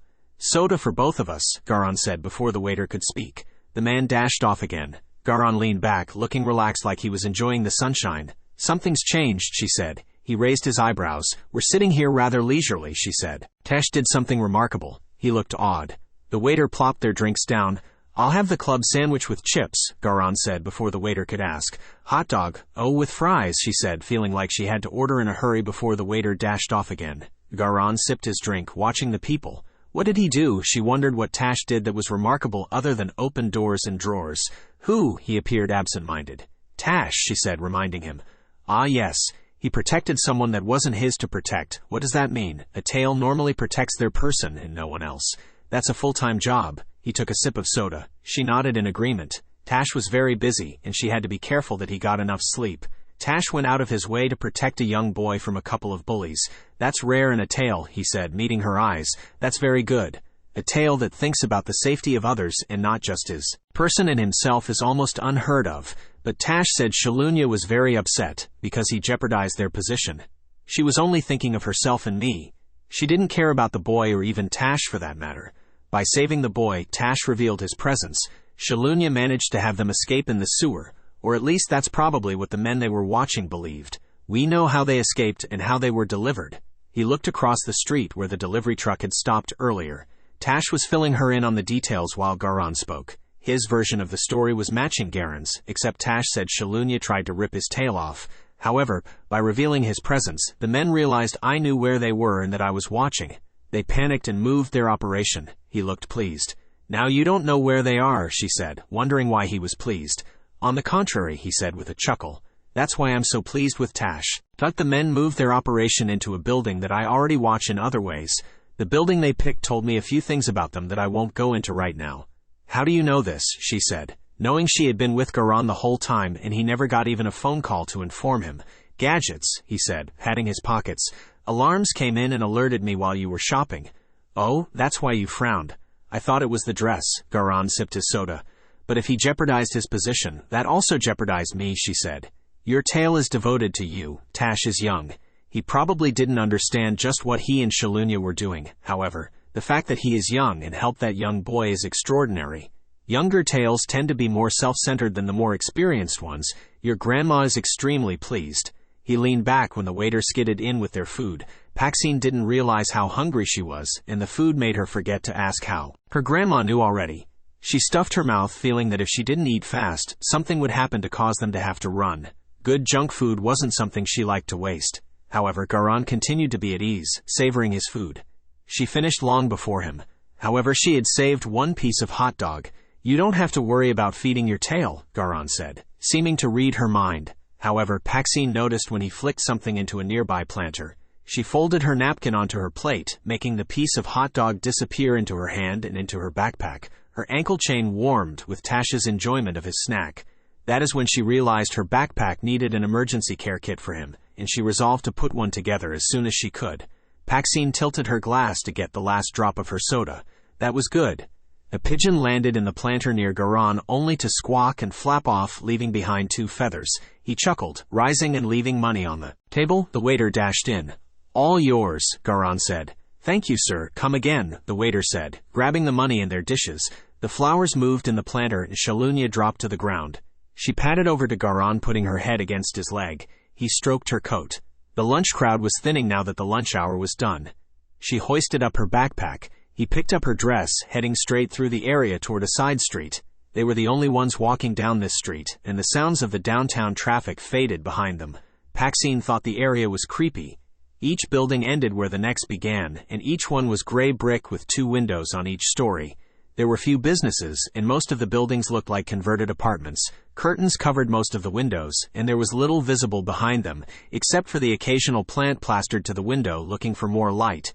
She expected the apartments were empty since everyone was at W. The city blocks were long, and with each block the area became dingier and more run down. One car passed them. Otherwise, there was no traffic or people in sight. Garan crossed the street to the next block. These buildings looked boarded up and abandoned. He headed for the 4th building. There were stairs that ran up to the front door and down to a basement door. Trash littered the stoop to the basement. He headed down the stairs to the basement door, taking out a metal key from his pocket. She didn't know if she wanted to follow him. "This way," he said, unlocking and opening the door. The room beyond the door was dim, lit by a single light bulb hidden within a dirty glass globe. At the opposite end was a doorway leading into darkness. Garan pushed her in. "Can't stand out there too long." She didn't think she wanted to stand too long inside either. He closed the door behind them. "This way." He walked ahead of her to her relief. More lights behind dirty globes hung from the ceiling, lighting their way.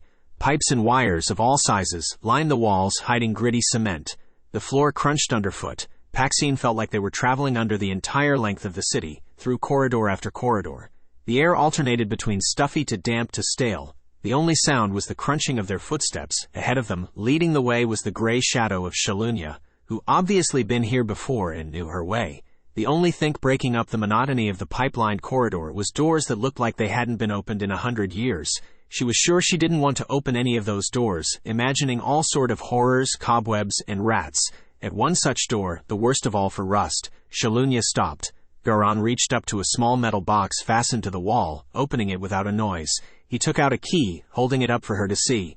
"Remember the keys on the bracelet I gave you," he said. PAXINE raised her arm with the bracelet. One key match. "Do the one he held." He held up another key, the key he used to open the basement door. It was the same as the other key on her bracelet. "What good is a key if I don't even know where I am? How would I find the door? What are the numbers on the keys?" He turned them so she could read the 2 keys he held. PAXINE checked her keys against his.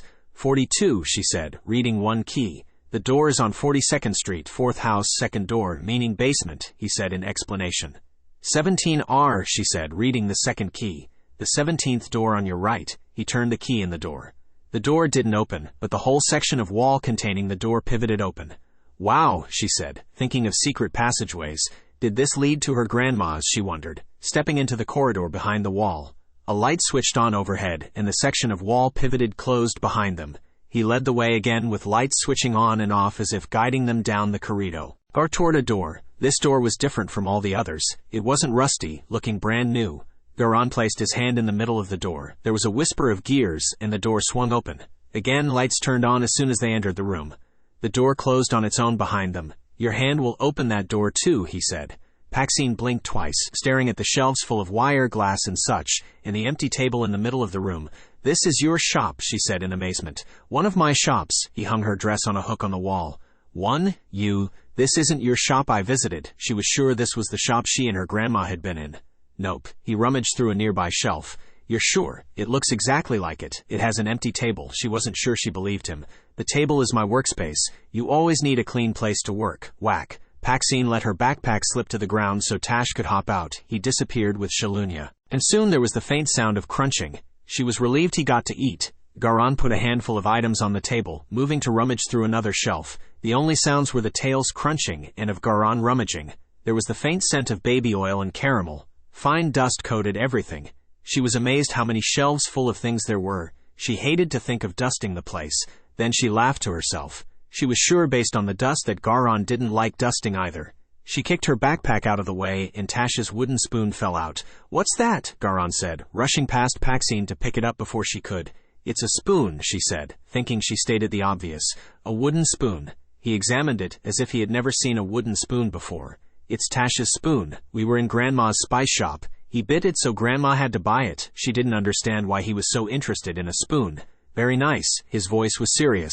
He put the spoon on the table with the other items, then disappearing and returning with a second chair. "Have a seat," he said, sitting down in an old rusty metal chair.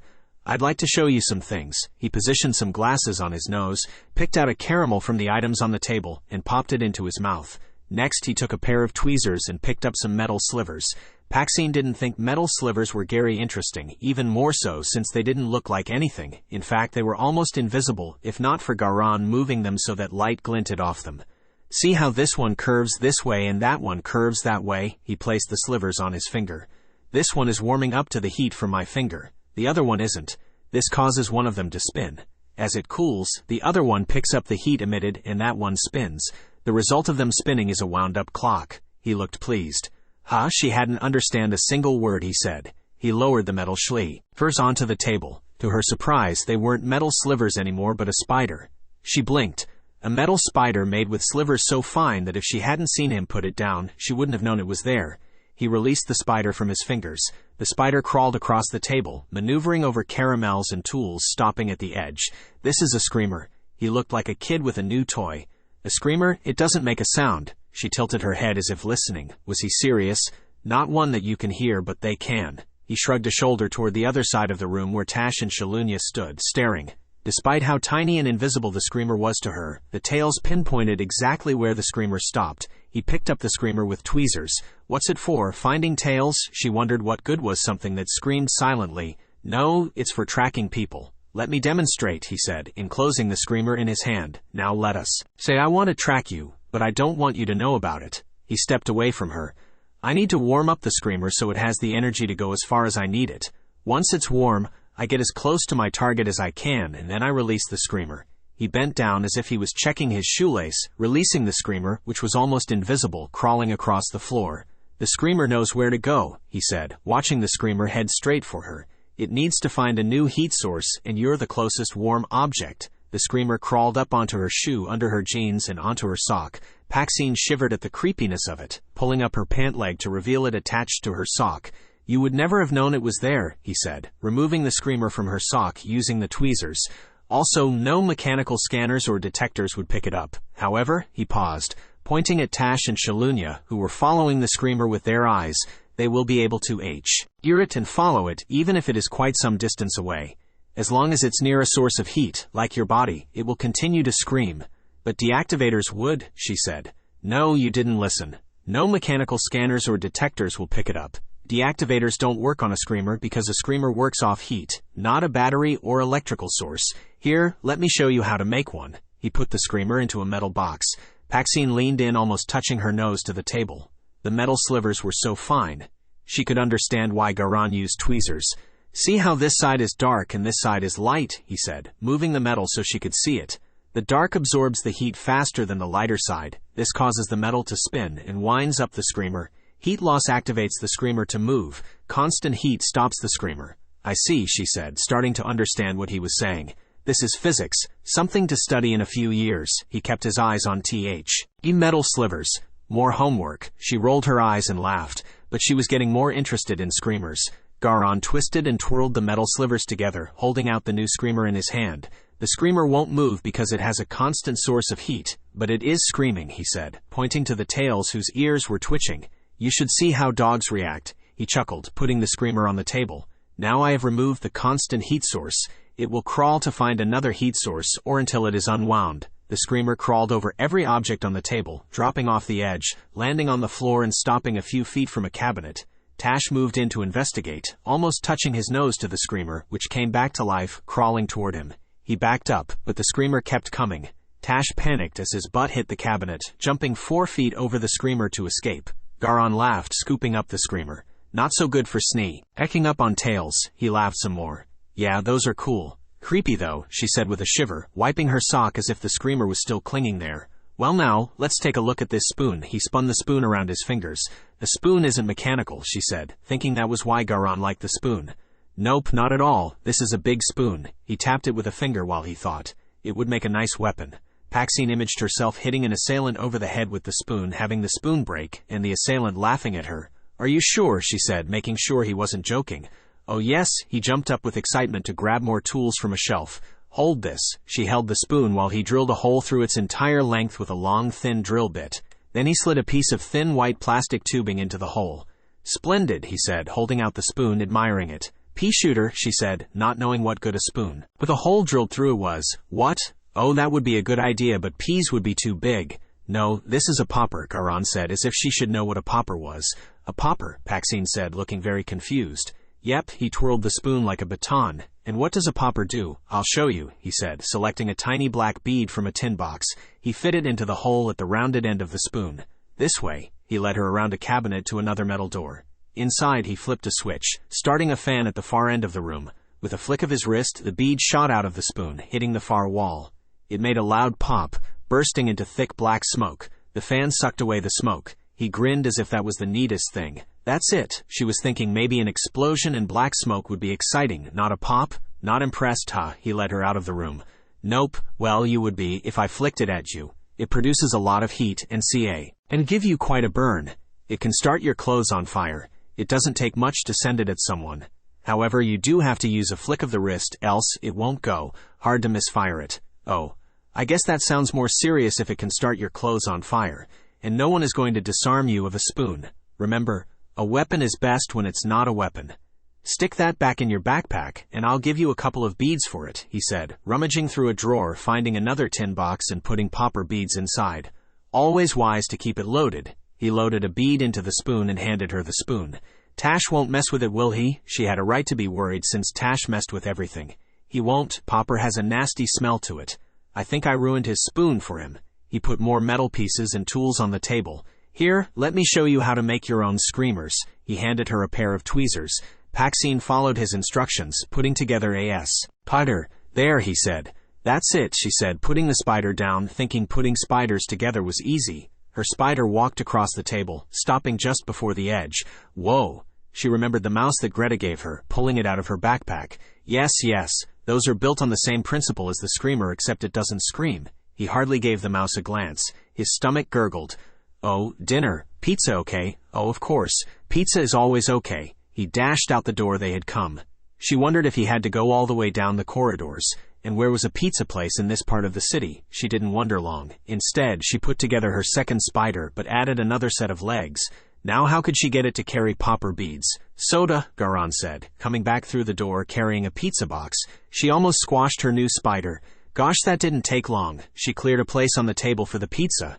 Garan opened a cabinet, revealing a small refrigerator full of soda. That's my favorite, she said, opening the pizza box to see what kind. Pepperoni. No, that's my favorite, he said, filling 2 glasses with ice.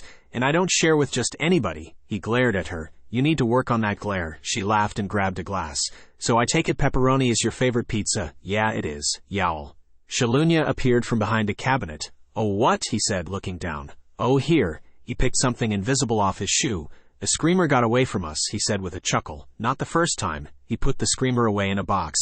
There. He patted Shalunia, who then disappeared. Well, there is a story behind this shop. He took a big bite of pizza, eating right out of the box.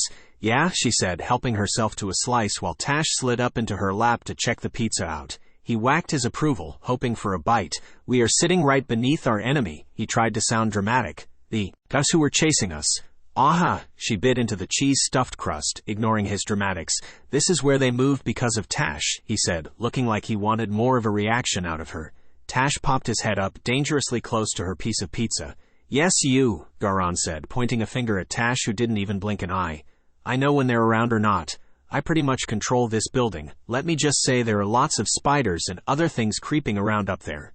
So we're pretty safe here, huh? She focused on her pizza. I would say so, he said, pausing to chew and swallow. There are so many scanners and deactivators over our head that they couldn't detect us even if they knew we were here. Now that they've moved, this is the safest place we can be. He finished his first slice and dove into his second slice of pizza. Huh? I guess, she said, grabbing another slice, but she really thought this was so neat and exciting. The metal slivers, PLA, stick bits, and all the other things stuffed onto shelves and into cabinets were getting more and more interesting. There were so many cabinets. Where am I sleeping tonight? Not on the floor, I hope. She pretended to be sore. No floor, he said in between bites. Done, she grabbed one more slice. Now I am. He slid the leftover pizza into the frig. Over here, he said, pointing around another cabinet, showing her a nook with a cot. And over here, he pointed out a normal wood door leading to a restroom with one toilet and a sink. There was no shower or tub, and only paper towels. Is there enough food for both Tache and Shalunia? She said. Oh yes, over here. He led her around another cabinet. The waterer like at Grandma's office, she said, pointing out the familiar 6-legged stool-like spider. No, it's an automatic food bowl filler, he said. As soon as the food bowl becomes too light, see, it's on a small scale, the spider fills it up again, and over here is the ever-FL-going tail water fountain. In one corner, connected to a pipe, was a fountain. If it gets too low, it automatically refills, he said. Tache trotted over and batted at the water bubbling up. He shook his paw, sending water flying. Tache don't tea, she said, waving him off. Oh, don't worry about that, he gestured, looking unconcerned toward a rag sitting by the fountain. What? Tache is going to wipe up after himself, she said, laughing. The rag moved, startling both she and Tache as it zigzagged around the water fountain, soaking up the water. Tache pounced, missing as the rag avoided him. The rag returned to its spot by the fountain. Tache batted at it, but it buzzed at him, flapping away his paw. Tache, leave it alone, she said with a laugh. A rag spider. What, no dust spider? Dust spider, Garon said, looking confused. To dust the shelves, of course, she said. Oh, never thought of that. I have the rag because Shalunia, and I see Tache as well, likes to play in water, gets all over the floor. He pulled out a pillow from a cabinet and threw it on her cot. The ball is in 2 more days. We have a couple of other things to work on. Then we have to work on you. Me, yes. On the day of the ball, your grandma has arranged for you to be beautified. Hairstylist and beautician, I think, are the terms. We will have to meet them in a place that I hope is safe, your grandma's house. Cool, she said, feeling the excitement that she really was going to the ball. Now you get some rest. Tomorrow we have a lot of work to do. Good night. He disappeared around another cabinet. Good night, she heard the creak of another cot. With relief, she found the cot was comfortable. Tache joined her, putting his head on her chest. She wondered if she could sleep. Paxine's hand slid down Tache's side when she fell asleep. Tache rose, joining Shalunia out by the table. The table was clear except for 2 screamers. He nosed one and it crawled towards him and up on T. Oh, his fur! He flattened his ears. Its screaming was annoying. Shalunia nosed the other, letting it crawl on her before leading Tache to a small cat-sized door up above a cabinet.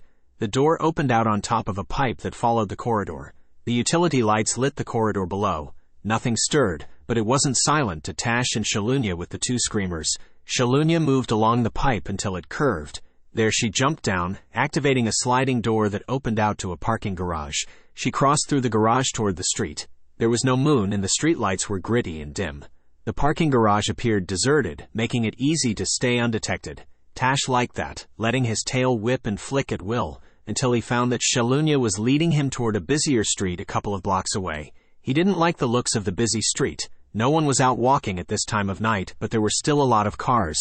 He would rather have had the people. Shallow. Anya settled in a shadowy niche of a building by a busy corner, looking like she was going to sit there forever. Tache's tail twitched. He couldn't fit into the niche with Shalunia even if he wanted to. Instead, he kept in the shadow of a no parking sign. Why were they waiting? Screamers screaming. He didn't know the whole plan. Shalunia wouldn't tell him everything. His tail whipped across the sidewalk. Glaring eyes. Shalunia's message was clear. They were on a mission, and if he messed it up, she puffed herself up. Tache sat on his tail, worried. A scooter pulled up to the corner. A woman got off, removing a box. A side flap opened. The woman stretched, turning her back away from the box. The light changed and she strapping the box back on. Tache didn't like the box sitting this close to Shalunia. Her fur tickled his nose, and she kept standing on his tail. The box bumped and he slid into her. Grr, he tried to shrink against the opposite side, but there was little room. Bump. Grr screaming, the box was hot. Shalunia threatened to bite off his twitching tail. Bump, grr screaming, Tache pulled his tail underneath him, scrunching into as tight of a ball as he could. It was getting hotter, grr screaming. The scooter stopped. Tache hoped it wasn't a traffic light stop. The scooter moved, but the flap lifted with a rush of cool air. 1 hour, the woman said in a low voice. Tache flew out of the box as if his tail was on fire, stopping only under cover of the bushes. The woman drove off. He hoped Shalunia was still in the box, but she wasn't, passing him in the bushes. 2 houses down, Shalunia stopped, taking cover under some low bushes. A tall wrought iron fence with a gate across the driveway surrounded the house that seemed to interest her. The fence was of no concern to them, having cat-wide spacing between the bars. However, the short-cut grass offered little cover until the line of bushes heading to a garden patio. A guard appeared. Coming around the house, down the driveway, Tache knew this was his cue before Shalunia could remind him. He dashed between the fence bars, keeping as low as he could go, knowing he was in full sight until he reached the shrubs around the garden patio. The guard showed no sign of seeing him, showing no sign that he was paying attention to anything, jingling his keys as if he was out for an evening stroll. Low flowering bushes, edging the house, provided enough cover for Tache to get close to the guard. He shook off his screamer, sending it out into the lawn. His tail smacked the bushes. The guard's flashlight swept across the bushes when he stepped into the grass. "Chirp," Tache said, imitating the sparrows he had seen out a window the other day. "Bird in hand is worth two in the bush. That doesn't make sense. Why would I want two in the bush?" the guard said, muttering to himself as he turned off his flashlight. Tache felt his whole body quiver with excitement. He had completed his mission. Why? The guard needed a screamer he didn't know. He didn't understand Shalunya's explanation about getting the dog out of the way. What dog? The guard scanned the front lawn, then turned around, retracing his steps around the house. He jiggled the handle to the back door, checking the lock. Woof! A large dog jumped at the glass on the door. "Easy boy," the guard said. "Woof, woof, woof. Dumb dog," a man's voice said, yelling from within the house. "It's just the guard." Woof! The dog sounded irritated. "Shut up," the man said again. "Woof, woof." "Then go out, dumb dog," the man said, opening the door. The dog bounded out, racing toward the guard. "Easy boy, haha, I got your treat, but you need to wait till morning," the guard said, putting his hands out as if commanding the dog to stand down. The dog lunged with bared teeth. "No, get off." "Ah, no," the guard said, yelling at the dog, trying to keep the gnashing teeth away. Shalunya moved up beside Tache. He alerted her when she moved closer to the back door. "What's got into that dog?" the man said, appearing at the door. He was in pajamas, holding a glass of milk. "Help here. We need some help here," the pajama man said, calling back into the house. "Help, get off." "Ow, ow," the guard said, screaming at the dog now latched onto his arm. Another guard, holding a cup of coffee, ran out of the back door to help. "What's?" His coffee flew to the ground as he raced toward the dog's snarl. The dog gave warning to the second guard, but didn't let go of the first. "Get him off, arg. Get him AAARG, the first guard said, getting more frantic as the dog tightened his grip. "Sits. Platz, higher, get off him, you damn dog," the second guard said, yelling at the dog as he tugged on the dog's collar, using the German commands the dog should have obeyed. The dog ignored him. The pajama man opened the door to go back inside as if thinking the two guards could handle the dog. "Ah?" the first guard said. Screaming, sounding even more desperate, the scream echoed through the neighborhood. The glass of milk flew against the house when the pajama man raced to help. For the split second that the door hung open, Shalunya dashed inside the house. Milk dripped off the siding. Tache licked his lips. "Platz, Platz," the second guard said, pulling as hard as he could on the dog's collar. "Sits, Platz, higher." He heaved his whole body back, twisting the collar, managing to disengage the dog from the first guard. "What's wrong with that dog? Get that man to a hospital." "Oh my blood, the car." "Get that dog in the house," the pajama man said, half holding, half dragging the first guard toward the garage. The second guard tugged the dog toward the house. Tache tensed. Shalunya wasn't out yet. The dog lunged, almost freeing himself, trying to follow the first guard. "I don't know if I can hold him," the second guard said with a grunt. "No, no, no," the first guard said, kicking his feet wildly to PLA. See more distance between him and the dog, his kicking unbalanced pajama man who fell on top of him. "Stop it. You're getting blood on me." "I got to get you to the garage. Get into the car," the pajama man said at the top of his voice. The second guard with the dog was losing ground as the dog dragged him closer to the garage, even after the first guard disappeared into the garage. The overhead door opened. The second guard found it easier to guide the dog toward the entry door of the garage, away from the overhead. The car pulled out and the overhead door closed. The guard released the dog into the garage, closing the entry door. "What's going on?" a woman said, standing at the door. She wore a pink frilly robe. "Dog attacked," the second guard said, getting into the car. "What?" she said at the top of her lungs in a demanding tone of voice. The driver's window opened.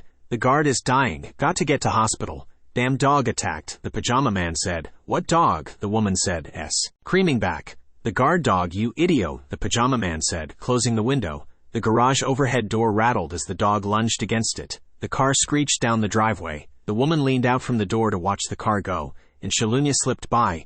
"Hey, why is there milk all over my rose bushes?" the woman said. Tache and Shalunya flashed across the lawn, back to the bushes beside the road. The gate to the driveway clanged shut. The neighborhood fell quiet again.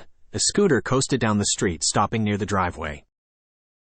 Thank you for watching, guys. If you enjoyed this telling story video, please do not forget to give us a like, comment, share, and subscribe.